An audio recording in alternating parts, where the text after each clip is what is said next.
On a chilly winter afternoon in Santa Fe County, New Mexico, a place where vast desert landscapes meet quiet suburban enclaves, a mystery wrapped in the guise of natural decay and unyielding time unfolded. In a home behind imposing gates and manicured hedges, the final moments of two lives that had once shone brightly in the public eye were discovered. Actor Gene Hackman, aged 95, and his wife, Betsy Hackman, aged 65, had slipped away quietly in the stillness of their residence. Their deaths, though officially deemed natural, carried an undercurrent of horror, a grim reminder that sometimes nature's most mundane processes can harbor unspeakable terrors. The calm before the storm. In the days leading up to their demise, the Hackman household appeared ordinary. On February 9, 2025, Betsy Hackman visited Gruda Veterinary Hospital to pick up their beloved dog, Xena, following a minor procedure. By all accounts, it was an unremarkable day that might have passed without incident for any family. That evening, in the golden haze of New Mexico's sunset, the stage was slowly being set for a tragedy that would soon shake the community. Then came February 11th, a day etched in the surveillance logs of local businesses. Betsy was seen on camera, sending an email at 11:21 a.m. to her massage therapist, then later meandering through the aisles of Sprouts Farmers Market between 3:30 and 4:15 p.m. Her presence was recorded at a CVS pharmacy around 4:12 to 4:20 p.m. and later at a local pet food store at approximately 4:54 p.m. Every digital breadcrumb confirmed that she was out and about, yet after that day, an eerie silence fell.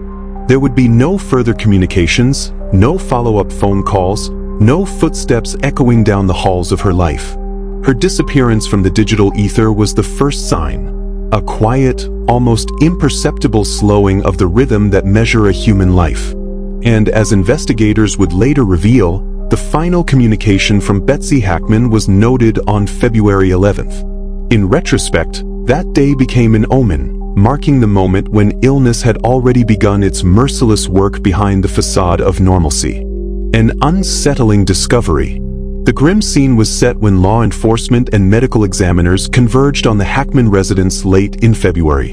In an almost ritualistic press conference, held on February 26th, Sheriff Adon Mosa and a cadre of officials laid out the facts as they knew them, each revelation more disquieting than the last. Inside the home, there were no signs of violence, no visible wounds on either body, and no traces of starvation or dehydration that might suggest foul play. Instead, meticulous autopsies performed by Dr. Heather Gerald and Dr. Daniel Gio revealed that the causes of death, though medically natural, danced on the edge of horror. For Betsy Hackman, the diagnosis was as chilling as it was unexpected: hantavirus pulmonary syndrome. This little-known but vicious disease finds its origin in nature's most insidious reservoirs, rodents. In New Mexico, the deer, mouse, and other small creatures can carry hantaviruses, and when their excreta become aerosolized in a poorly ventilated space, a fatal outcome may result for unwitting humans. Laboratory tests confirmed Betsy's infection with the hantavirus strain endemic to the region, a strain with a reported mortality rate of up to 50% in the Southwest.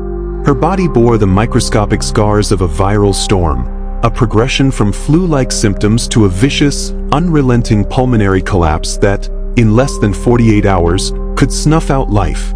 Mr. Hackman's cause of death, on the other hand, was attributed to a complex interplay of his long-standing cardiovascular ailments and the ravages of Alzheimer's disease. A testament to a storied life on stage and screen, his 95 years had not been kind to his weary heart. Autopsy reports unveiled a narrative of hypertensive and atherosclerotic cardiovascular disease, compounded by multiple surgical procedures, a history of heart attacks, and a brain irrevocably altered by Alzheimer's.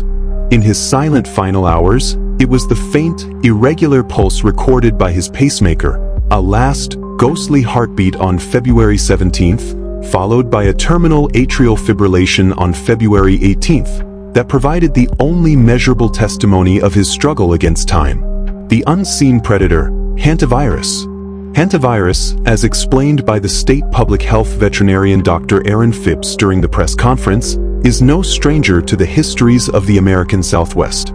Transmitted primarily through the inhalation of particles from rodent urine, droppings, or saliva, the virus holds an ominous reputation for its lethality. While the initial symptoms are deceptively benign, fever, muscle aches, and a lingering malaise, the subsequent progression to severe respiratory distress is swift and merciless. In the case of Betsy Hackman, this pathogen likely worked its sinister magic in the quiet recesses of her home.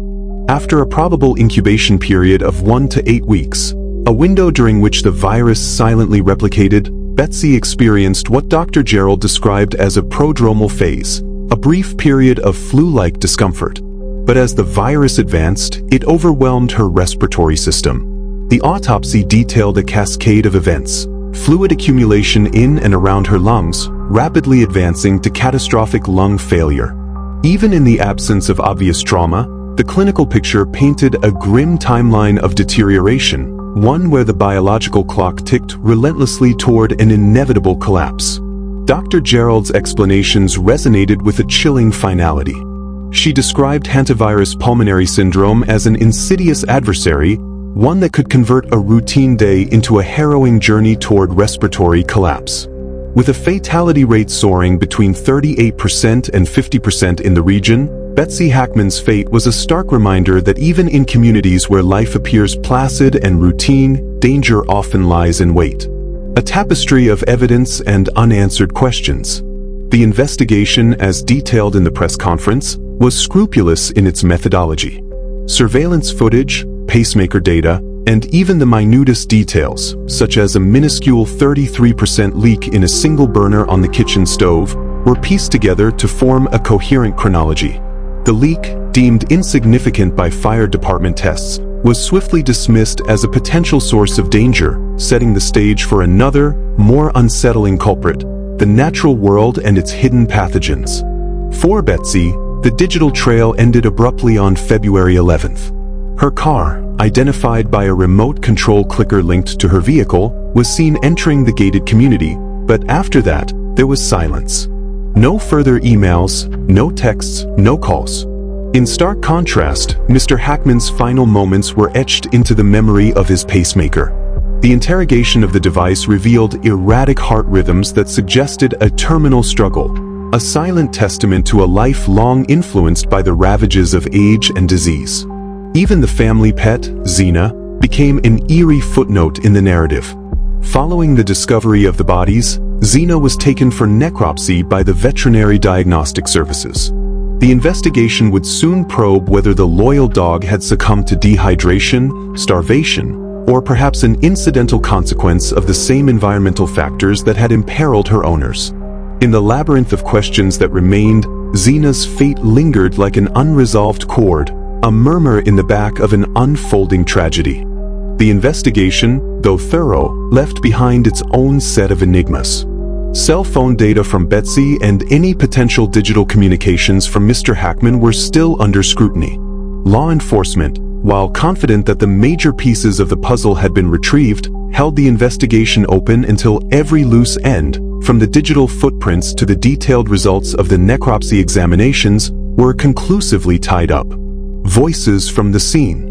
In the aftermath of the tragedy, local officials stepped forward with measured tones and deliberate words, a blend of professional detachment and quiet sorrow. Sheriff Mosa's presence during the press conference was marked by his careful recounting of timelines and evidence, a testimony to the painstaking nature of a modern-day investigation. He explained that even a high-tech tool like a pacemaker could speak volumes when interrogated, revealing the final chapter of an aging man's heartbeat.